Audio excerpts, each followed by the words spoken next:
আমরা তাদের তালিকাকে আমরা জনগণের তালিকা মনে করি।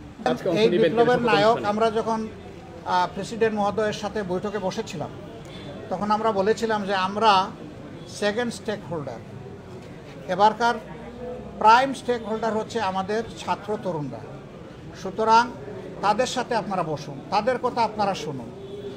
আমরা তাদেরকে সম্মান করি, শ্রদ্ধা করি। তারা তালিকা দিয়েছে, আমরা বিভিন্নভাবে তারাও অনেকের সাথে যোগাযোগ করেছে। আমরা তাদের তালিকাকে আমরা জনগণের তালিকা মনে করি। আপনারা শপথ অনুষ্ঠানে থাকবেন কিনা যদি আপনাদের আমন্ত্রণ জানানো হয়? আশা করি আমরা থাকবো ইনশাআল্লাহ। আপনাদের কোনো প্রস্তাবনা আছে কিনা সেখানে অন্তর্বর্তীকালীন সরকারের? এগুলা এখনো কোনো ডেফিনিট কথা বলা ঠিক হবে না, এটা প্রিমেচিউর হবে। আগে ইন্টারিম গভর্নমেন্টটা ফাংশন শুরু করুক।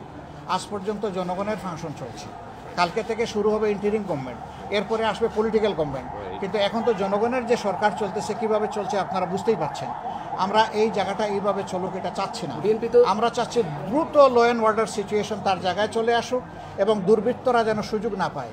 কালকে আপনারা খবর পেয়েছেন ঢাকা মহানগরীর বিভিন্ন জায়গায় ডাকাত দল গভীর রাতে হানা দিয়েছে। যতক্ষণ পর্যন্ত ল অ্যান্ড অর্ডার সিচুয়েশন ফিরে না আসবে, সুযোগ সন্ধানী দুর্বৃত্তরা, দুষ্কৃতিকারীরা এই কাজ করবে, তারা এই সুযোগ নেবে। আমরা সমাজের কোনো অকল্যাণ চাইতে পারি না।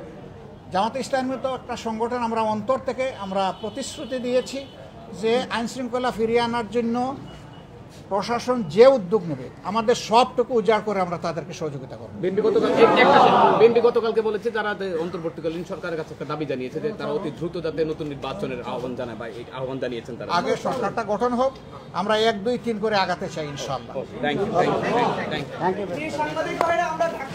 হ্যাঁ, যান, থ্যাংক ইউ।